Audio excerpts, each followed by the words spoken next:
My name is Nicole Cater, your host, founder, and servant leader of Graceville Community. I want to thank you for tuning in to Graceville Community Podcast. This is a safe space, a place in which we just share stories of how God has touched individuals' lives all across the world and how they are now impacting the kingdom of God. Thank you for tuning in. Blessings to you.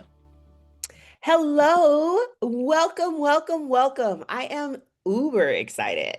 You guys hear that? Uber excited for today's show.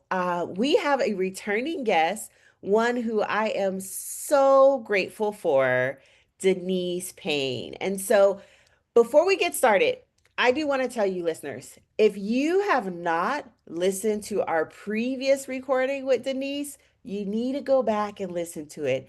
I mean, it was phenomenal just talking about connecting with areas that you're passionate about, connecting with your God-given purpose, right? And how to find that. I mean, from that episode, I will say I signed up my 3 teens to work with Denise, and it was so impactful. I felt like a weight was lifted off of me, like, yes, there's somebody else in my village to help. So thank you, Denise. We're so happy to have you on Graceville Community. Help me welcome Denise once again.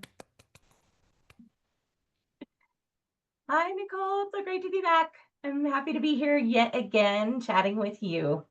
Yes, well, I'm so glad to have you back. I mean, we were having conversation before we press record, which tends to happen sometimes. I'm like, we should have pressed record. But I'm excited to talk about our topic today, though.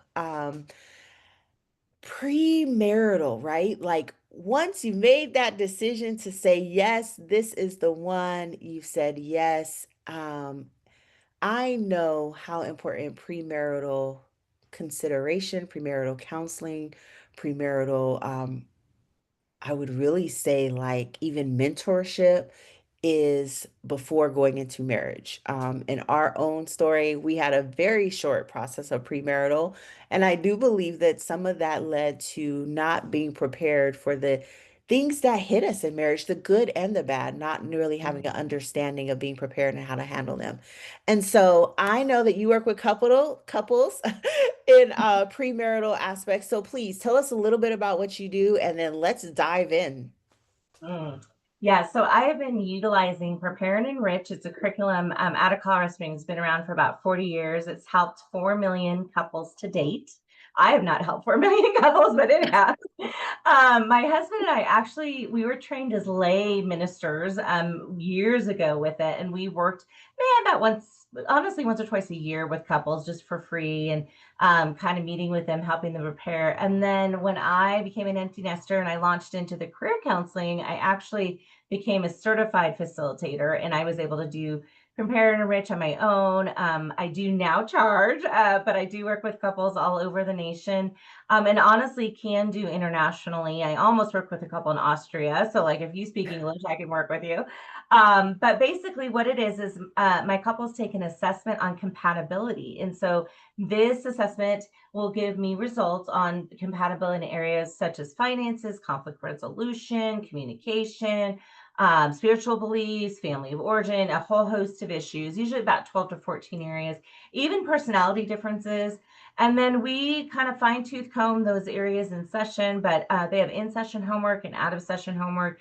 And I was able to actually work it out. The Lord and I, we kind of co-labored together, but they do these in 6 90-minute sessions. So the curriculum is essentially is usually about 12 weeks, but I just smushed it all together, and the Lord and I worked it out to where I just meet with couples 6 times for 90 minutes. And sometimes I'm working with a couple right now. We're just going to meet once a month because they're kind of pre-engaged. And so some couples I'll work with, they want to work with me just to see if they even want to go down the engagement route. And so I also do work with married couples, but I describe that as non-crisis married, meaning crisis to me is current active affair, major addiction, or mental health issues. And so though I will pass those on because technically, even though I have my master's in counseling, I am not a licensed marriage and family therapist. So I will pass that along to the my colleagues under Grand Junction Counseling, or I'll pass that along to people over the nation. But anyway, so yeah, so honestly, the non-crisis marriage is interesting because a lot of people have not had premarital, and they will have this great wedding and this great honeymoon, and then they're like, oh my gosh, like all these issues will pop up, and they've not looked at them, they've not dealt with them, and it kind of freaks them out. And I actually, one of the things I say to my clients is, I am not freaked out by your areas of incompatibility. I'm not freaked out by your family of origin. You just need to know that God is calling you guys to like go down this path, but you need to be willing to put in the work and show up. And that's the big thing. It's, I've worked with couples that they're on their third or fourth marriages. I work with couples that they have a whole host of both sides, massive issues growing up, and trauma and drama. And, some of them are like, should we even get married? Yes, you should get married, but you just need to know you're probably going to have to work a little harder because you didn't have great role models. Yes, I love that. I mean, you just said something super key that I experienced. Isaiah and I both come from some traumatic backgrounds, but in different ways, right? And so one of the ways we see it play out often in our marriage, and I only wish that we had this wonderful source like you beforehand. We learned during the marriage, and yes, putting in a lot of work, right? A lot of work, a lot of development. But Isaiah came from an aspect that was very traumatic. I mean, we talk about him moving over 40 times before he was of age 18, Oh not my because of goodness. military, but because of just traumatic circumstances. I come from a family that in my mindset, I remember early in our marriage, I'm like, no, you're the problem. Like you come from trauma. I don't have trauma. And then I dive into counseling, I'm like, oh, I have a lot of trauma, right? Uh-huh. And so when we have that like come together, we would have issues of, I mean, just even finances. Like he wanted to make sure that he provided and avoided having to go back into a circumstance of poverty or lack or evictions or things of that sort, that he would like be so stringent of like every dollar has to be saved. And I come from an aspect of because of the trauma and not really having anybody tell me no, and me Mhm. being used to being bought in the sense of like they're trying to buy my love, right? Mhm. And Mhm. so I'm like, well, you're telling me no, that's not love. Like, you know, Means you don't love me. yeah, Yeah. you don't love Yeah. me. And so, I mean, we had some battles having to understand how our backgrounds, how our upbringings influence, what do we call it? Like attachment theory, right? Like our love Yes. styles and how we, Bonding, ability to bond. Yeah. yes, Yeah. absolutely. Hmm. And so, okay, so you work with couples all over the nation. Yes. I love that. So, if a couple was, considering, and I do like that you said you even work with couples that are considering before engagement, right? Like, Yep. should we step into this part? If a couple is like in a consideration process, what Mhm. is the steps for working with you? Like, Mhm. is there any couples that you're like, oh, we won't work together? Or what does the process look like when they're questioning? Yeah. So I offer an introductory phone call if they want to, but I'll do an introductory email. They will sign my intake forms. And then basically again, they'll take that as they'll sign those digitally, they'll take that assessment. We honestly do dive into content the very first session. So I'm really big on getting bang for your buck. And I charge the same price as I charge for the career counseling, $75 for 90 minutes. And I also pay for the assessment. So I'm about half price because I've chosen not to get licensed. But I do dive in. Now I will say I've had a couple of times. One particular couple I worked with, it was going to be his second marriage. Honestly, he had struggled with codependency issues a lot in his first marriage, and he talked about that. Um, and I recommended some resources on trying to kind of break free from that. He read the first resource and he was like, oh my gosh, I'm not ready to get married yet. So even just that. And so I'll have them sometimes they'll want to take a pause. Sometimes they've broken up in the process, not because of me, but just like this stuff gets dialed up. And there was a particular person with an addiction, a past addiction that kind of reared its ugly head. And yeah, so, there is a time for sure they can just pay per session. There's no commitment. And there's always like, you know what, we're going to put this on pause or we're going to wait. Sometimes couples have gotten married earlier than they thought they would. So they've got married while I'm working with them, which is fine. We just meet after the wedding. It's, I mean, these are lifelong concepts. This is not just, I don't work with them lifelong, but I do provide them resource and tools on how for them to continue to work on their marriage. This is not just you take a blue pill, you're ready for marriage. This is more just exposing some areas that might need growth, celebrating areas that their strengths, and then providing them with tools. And then it's up to them to pick up those tools, and use them. So Yes. Okay. So you said lifelong, and I like that. Like we can't just take the blue pill and it yeah, magically is fixed, right? yeah. And even I can speak to as in our marriage, right? After, I mean, just celebrating 20 years of marriage, we still have consistent like check-in, like, whether it's with mentors, whether it's with counselors, of just check in, right? Check the temperature, right? See how things are going, have someone there to help us walk through challenging circumstances because we know life does come with its own challenges. Like we have trials and tribulations. Yeah. And so, even in that, I like how you acknowledge that it's a lifelong thing and that you give them tools to do this for lifelong, which I mean, the goal of marriage, right, is that we do Yeah. it and it is until death do us part. Yes. So, when you see couples struggling, if there was one area you would say you see them struggling the most, like what would that be? hmm So it would definitely be communication. And I've been married, we will celebrate 31 years next week. Woo! Um, but we still struggle with communication. You can talk to my husband.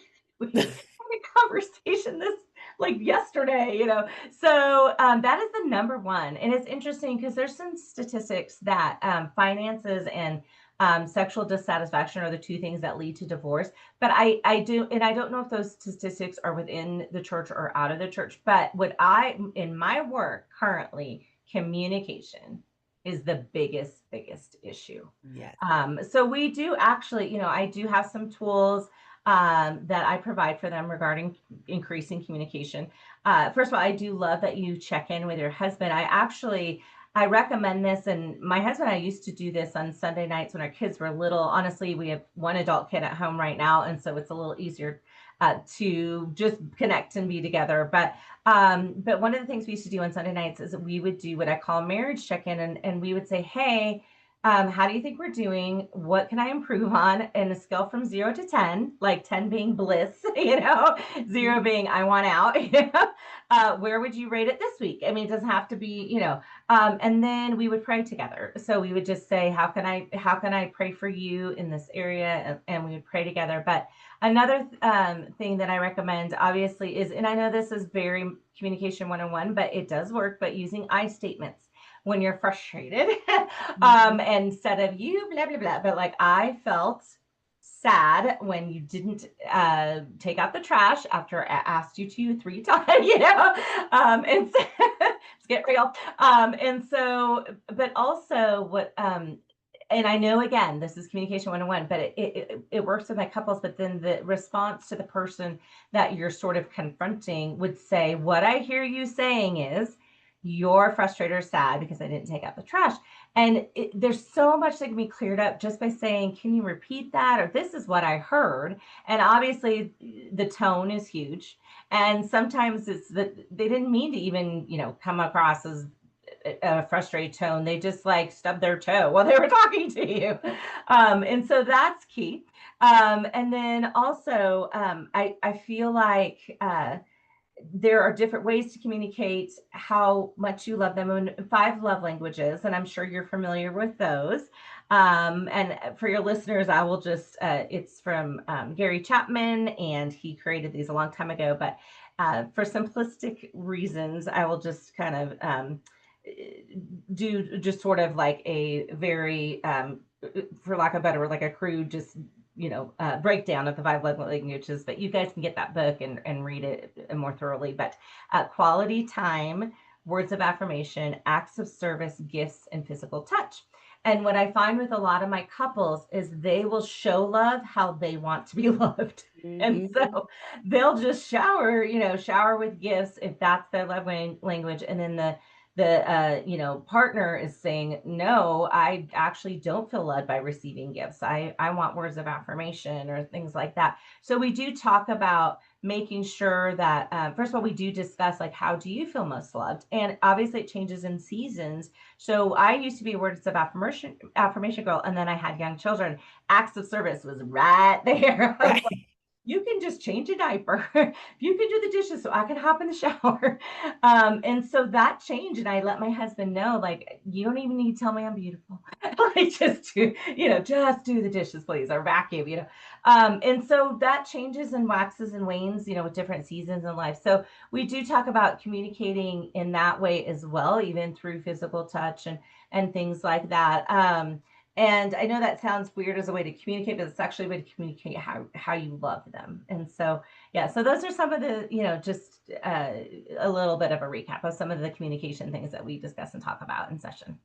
Absolutely. Well, let me say, like, I know, I mean, without a doubt, I knew before we started that you know your stuff.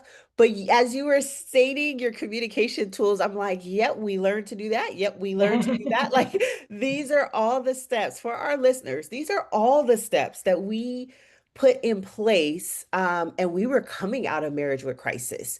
And these were Mm, some of the starting tools to really impacting our marriage. I mean, we still do it now. mhm. My favorite way of communicating is when you did this, I felt this, right? Yes, Like, so good. Yeah. in the aspect of love languages and you know, I do want to let our listeners know, even if you're walking into a marriage and maybe you have children, maybe you're coming together as a blended Mhm. family, or Sure. Yeah. maybe you're listening and you're like, oh, this is great communication tools, right? And I'm not premarital, but hey, we all need this because, like you said, Denise, you're 31 years in, I'm 20 years in. I'm like, we still use these tools, right? Mhm. But as a mom, I will say love languages changed the way my kids receive love from me. Mm, I would say maybe about 5, 6 years ago, I had a point where I learned and realized the way I was loving my husband was not how he needed to receive love or how he was receiving love from me. And so mhm, when I discovered that with him, I thought, I wonder if my kids understand that this is me loving them. And so mhm, we had this conversation. We taught them the 5 love languages. mhm. There's a quick YouTube video, y'all, where there it goes over the 5 love languages, and it, Oh, it was good. like a 7 minute video to help for at that point they were like a 9 and 10, I think. Okay. And so, we taught them the love languages, and then I had them tell me, like, which one do you receive love from? And so one kid said acts of service. I'm like, oh, that's why he cares when I actually do his laundry for him, right? Or Mhm. like, the other kid was very clear with gifts. And I'm like, that makes sense because you will ask for the $200 item like it's nothing. Like. You are good with that for good. Yes. And another one, she was like, I'll take a quality time. I'm like, that makes sense because all you want to do is that quality time and physical touch. You want to sit and cuddle and watch a Mhm. movie with me and so forth. And so it really gave me insight on how I can love them best. Mm, And so even as a parent, I think this goes into even your relationship with friends. I think mhm, even your relationship in the workplace. Gary Chapman has a book that I did not know about. I have to look up the title because I only found out about it with being on this last cruise we took. We mhm. walked by a gentleman and he had a book that said like um love languages in the workplace. Oh, I didn't know that. Okay. Yes. Yeah. And I was like, what? Like, Where have you been all my life? yes. So as this lovely gentleman is like sitting by the side of the ocean, really wanting to just enjoy his time with his book, I'm like, sir, how is that? Hi. But it's so impactful. And so those tools you gave, I know, like you said, they're like communication 101, but back to basics, right? Yeah. Sometimes it's going back to the basics to help solve the things that are sitting in front of us. Yeah. And Yeah. it's interesting with the words of affirmation because we have a homework assignment that they're supposed to give what they call daily compliments. But with the words of affirmation, I encourage my clients to do a different type of compliment because it's easy to say, well, you look pretty. Well, you look pretty. Well, you like, and that takes no creativity on their part. And just to even think through, like, how can it, and I actually say, I would love for you to compliment them in an area you've never complimented them before. And then it gets them looking at, okay, what am I going to compliment on today? Like, and it gets them looking at the positive actions that they're doing versus the criticism and the critical aspect of what they're doing wrong, because we're all human and we're all going to do stuff wrong. But to really have looking through the lens of, how can I cheerlead and champion, my fiance or spouse, and to go in daily with that mindset. And then I'll follow up and I say, how did that go? And did you use I statements? And and honestly, if you get into the routine where these kind of become rote, then you fall back on those when you're in those heated discussions. Yes. Because it's almost like a muscle memory. It's like, oh yeah, I'm not going to interrupt. I'm going to let them do their I statements, and then I'm going to reflect back. So, Absolutely. One of the things I think about is just recently we do like a vision meeting at the beginning of every year. Typically, like my husband and I will individually meet and then we'll come together. And we like to try and get 2 days away and just really go over like, okay, Lord, what do you have for us this year? love it. We kind of go through the list like of priorities, like, okay, what are we committing to like with our relationship with God, with our to each other as spouse, then to the kids, and then to church and extended family and so forth. And so we were doing that. And, like you said, the way you receive love will change depending on the seasons, right? You're Hmm. in. And so in previous seasons, we had to be very intentional to have that weekly date night, to have that weekly time together. And now we're in a season where, yes, there's 3 teens. And so they all are kind of doing their own thing, and we find ourselves sitting sometimes like, hey, it's you and I. Like, what do you want Hmm. to do, right? Yeah. And so as he was laying out like, okay, this is our date night budget, I'm like, well, hold on. I don't think we need weekly date nights. Like, can we just identify once a quarter to just go away and have Mm-hmm. intentional time away? But we're seeing each other, we're having these conversations, and those Yeah. weekly date night seasons are not necessarily what's needed in this Mhm. moment. And so I remember his reaction. He was like, "What?" I Mind mean, blown. yes, like, oh my goodness, because we had years of me saying, like, I need quality time. I want this time once a week, so forth. So he was just like, you got to be kidding me. Like, yes, we could do that. Like, Let's work on his end.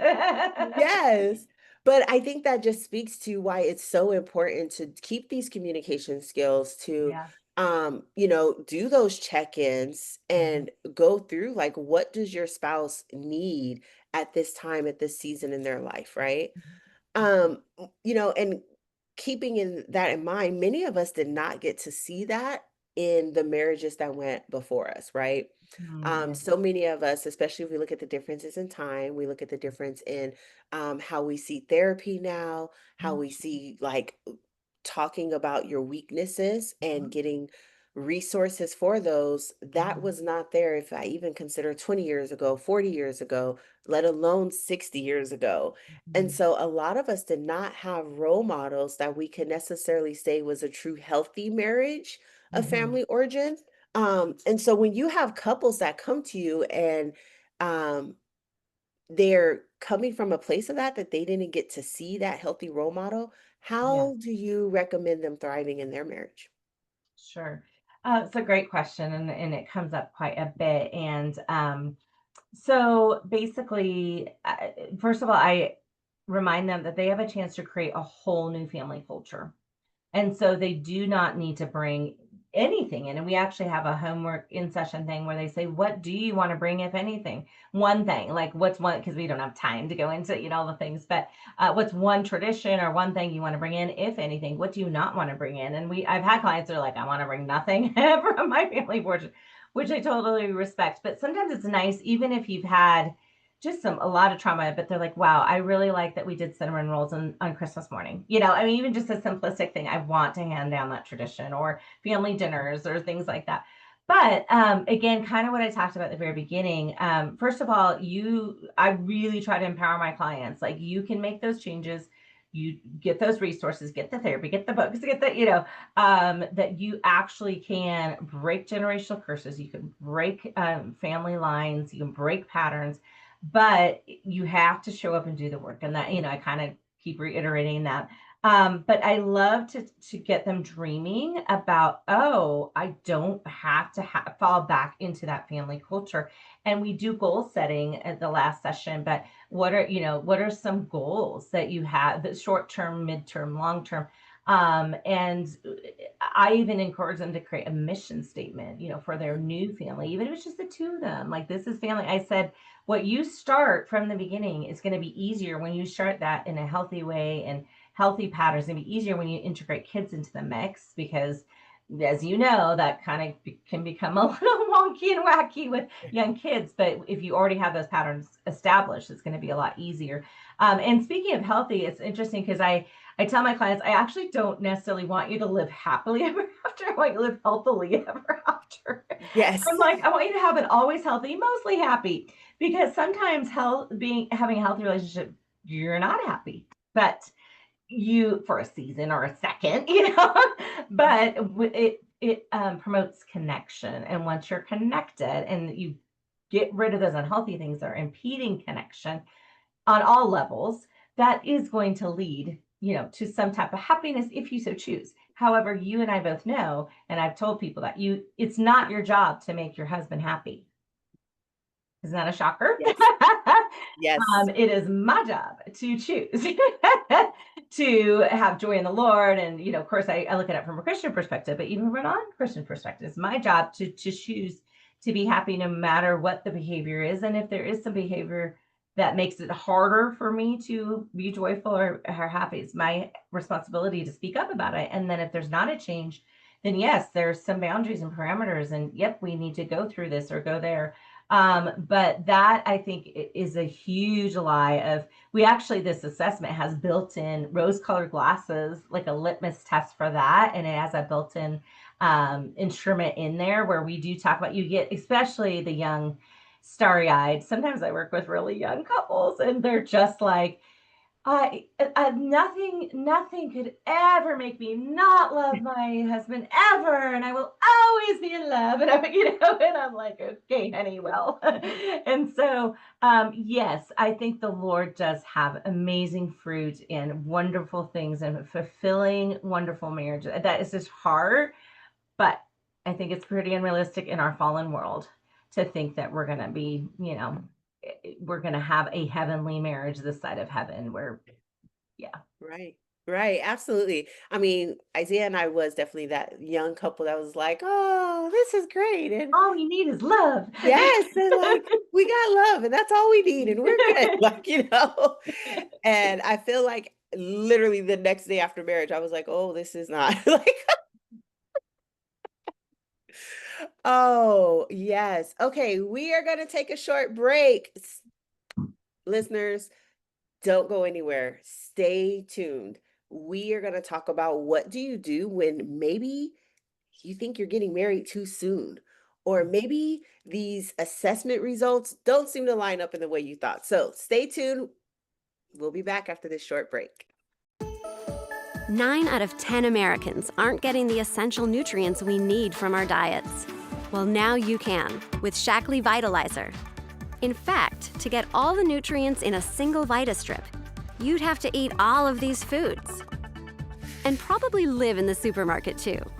Only Shaklee Vitalizer uses the smart delivery system, designed to dramatically improve the absorption of nutrients by releasing them at exactly the right place and time in your body.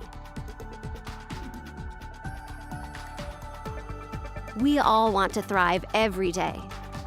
With Vitalizer, just 1 VitaStrip a day provides the foundation for a longer, healthier life. So you can feel great in 30 days, guaranteed.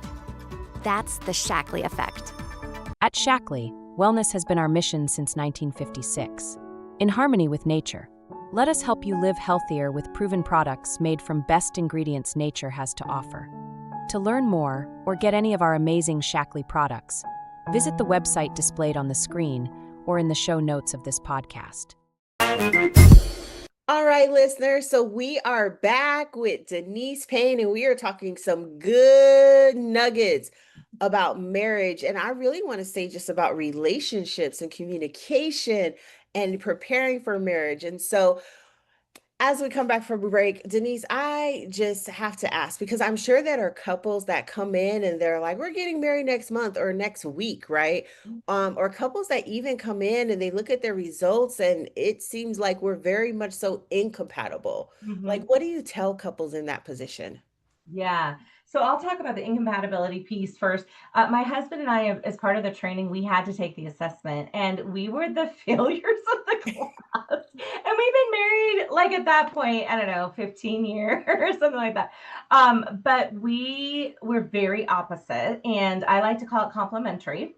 So that's how I reframe a lot when I work with the couples. But our kids are really balanced and great. It's like on one extreme, he's the other. We have really healthy, balanced kids in the middle. But we were at that point in time, we had 100% compatibility on spiritual beliefs. And so when you have those spiritual beliefs are really compatible, that just kind of trickles down to every area. And but I do again kind of what I prefaced earlier at the beginning of the show, that if you do have some imbalances, again, there's tools, you can do the work. And also, I will say that you change through the years, and to say, hey, like maybe right now they are coming from where finances were not a high value, they're a hot mess with their finances, but that can change, and you could take this in a couple of years and your finances are 100% or 80-90% compatible.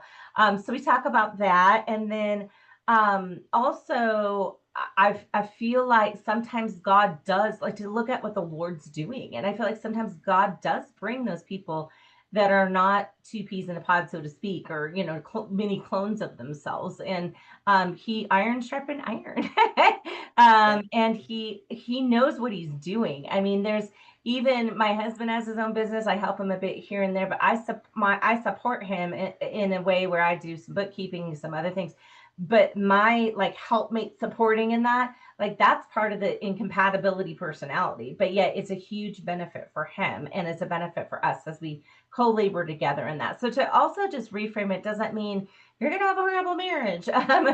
And so there's ways also just to give each other grace in that too. I think it makes you a lot less self-focused and selfish when you have to look at things from that other person's perspective, and to actually have patience and grace to say, hey, this is a growth area, but I have this area of weakness, and so you can help me grow in that area. And so yeah, so we talk about that. And then the getting married too soon. You know, I honestly, I don't think that incompatibility is a red flag. There's two red flags. One, we do have an instrument that's built in with a test that talks about like a dominating personality.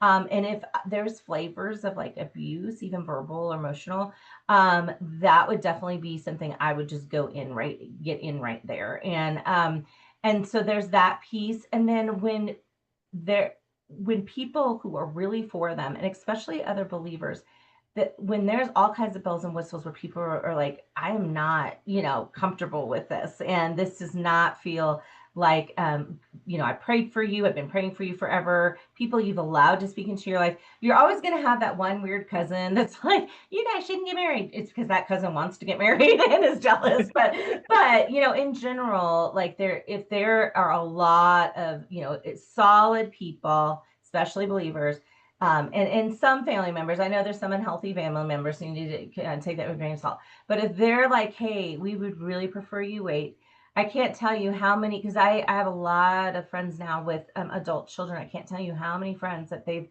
advised their children, please just wait a year. And they didn't, and they're divorced now. And so I think just listening, and if you are in therapy, listening to that, just listening to people who love and want to cheerlead and champion you the most. And if they're like, no red flags, or let's go, then that, even if they're young, because I've also seen super young couples that are great, so it's not necessarily, I've worked with couples honestly in their 50s and 60s that are more immature, than these 19, 20-year-olds. And a lot of it's Jesus, right? And our spirit doesn't age. And so some of it's where they're just really locked in with the Lord and really mature in the Lord. And that's what God's doing. Go for it. Yes.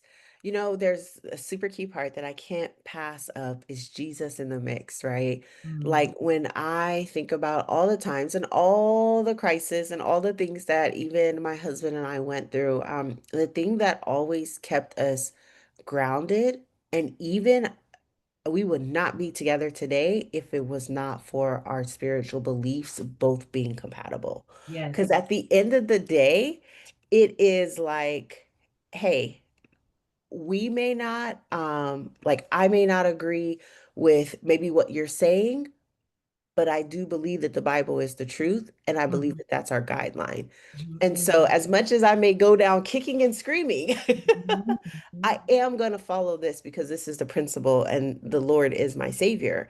And mhm, so I think and I can see why, spiritual beliefs would be a huge asset mhm, in this compatibility component, right? Because if everything else isn't compatible and that's there, I believe that first of all, you're open to receiving for change, right? Um, transformation. yeah. And I think even when we consider empathy, right? Like when we have things that come up, knowing what your spouse maybe is strong in and Mhm, knowing what their weakness is in and you being mhm, able to have open communication, open conversations, then allows empathy, right? I mean, I can go back to like looking at Isaiah and I was not the strongest in holding to the budget because I did not grow up having to do such, right? And he was very strong in it. So mhm, after, after times of arguing a few years into the beginning of our marriage, and then finally doing the work and understanding, like, where is this coming from? What trauma is there behind this? What were you taught that money was used for? Like, and there became an understanding. It was like, oh, well, you understood that saying yes or money was leading to love. And so there was a mhm, certain empathy that came along with that. I could be empathetic to understanding you're not just trying to tell me no to getting my nails done. Like you mhm, really, this is your way of showing love because you want to mhm, protect us from going through some of the things that you experience. So then there's mhm, a level of empathy that we can have healthy conversation, mhm, not out of like fighting and I got to prove that I'm right and my way is the way, but more of out of a conversation of grace. Right? so good. Yeah, love that. Yes.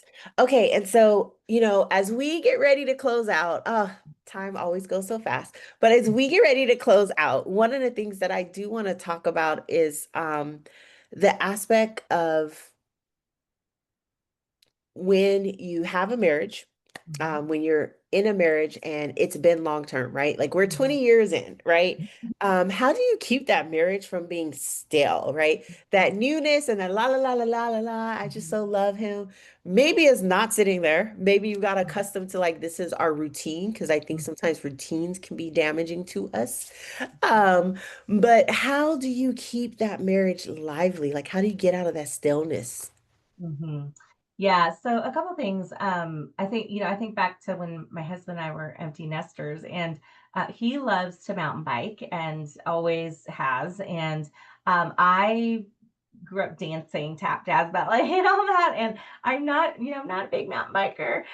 Don't really enjoy that. I ended up getting an e-bike, and so that was a thing where I chose to join in the way that I felt comfortable. So I don't mountain bike, but it's a road bike and it's an e-bike. And so we started doing bike rides together. And so that was a huge different thing that we added into our marriage. So we brainstormed new date ideas. Like through the years, we've done ballroom dancing or, just different things that to keep things fresh. So to brainstorm date ideas, because also in our 50s, our idea of fun is different than it was we were married in our early 20s, and then also to not be afraid to also keep evolving your culture in your home.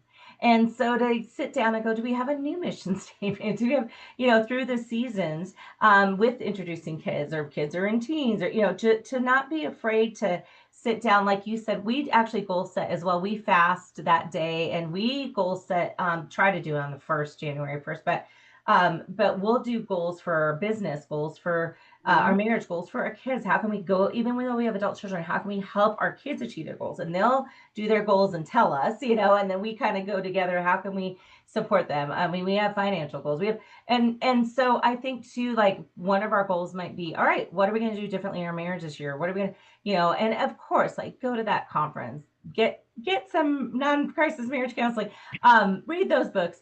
But I think just don't ever be afraid to keep evolving and changing.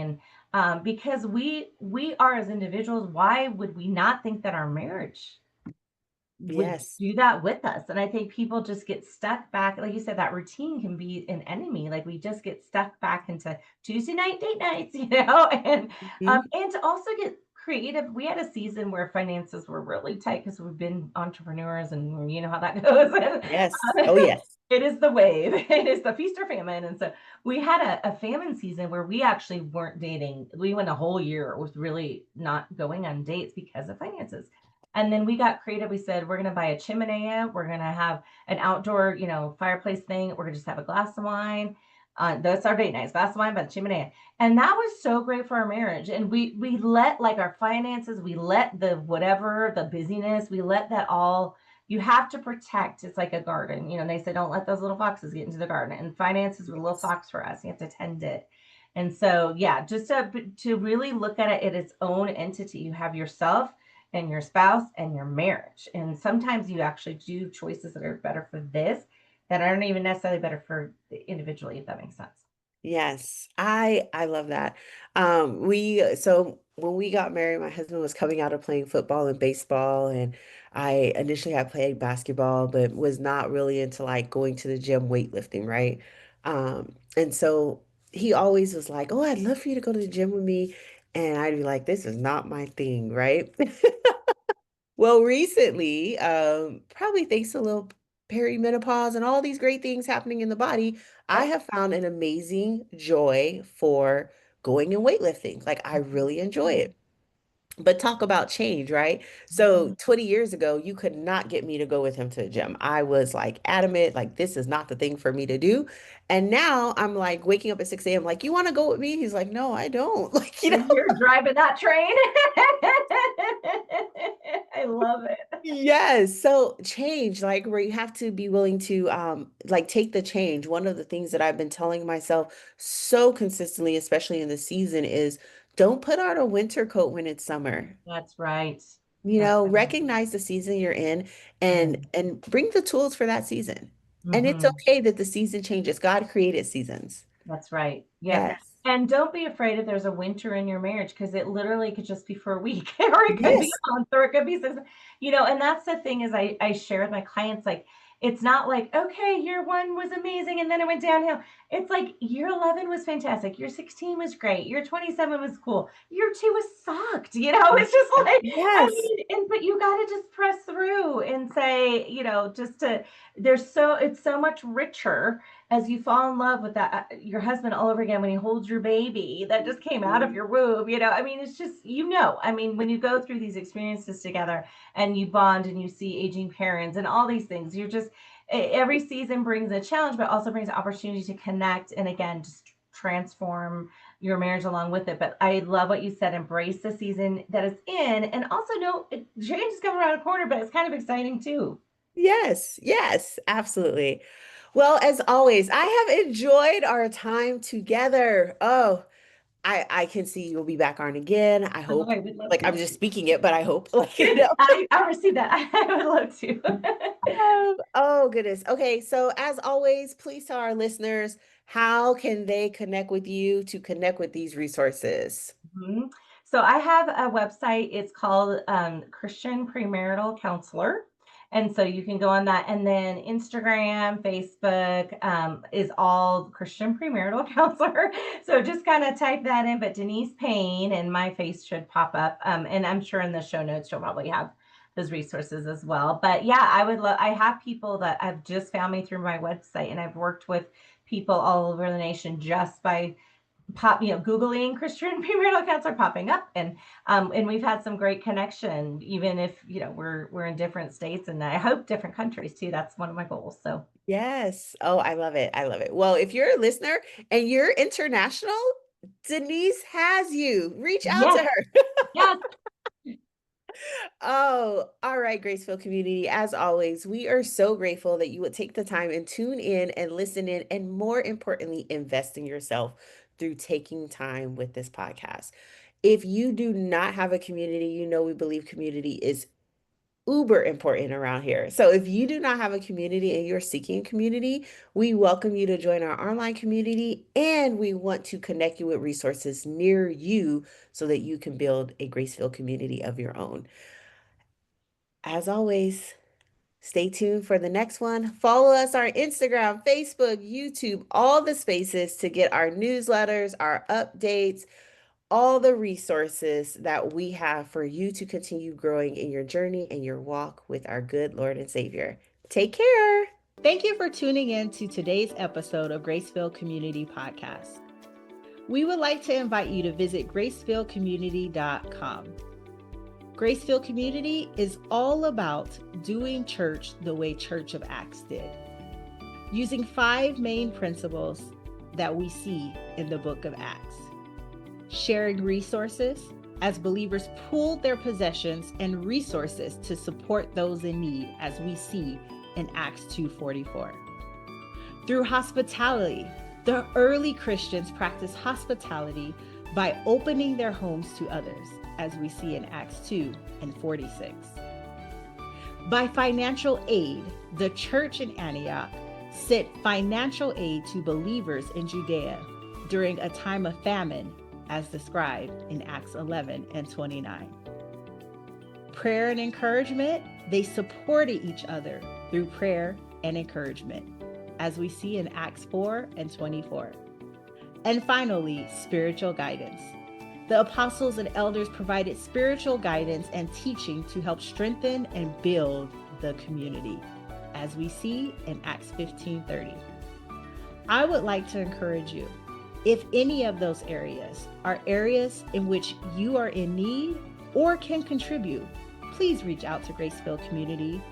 We are working together across the world with ministries and individuals alike to help bring back the Church of Acts.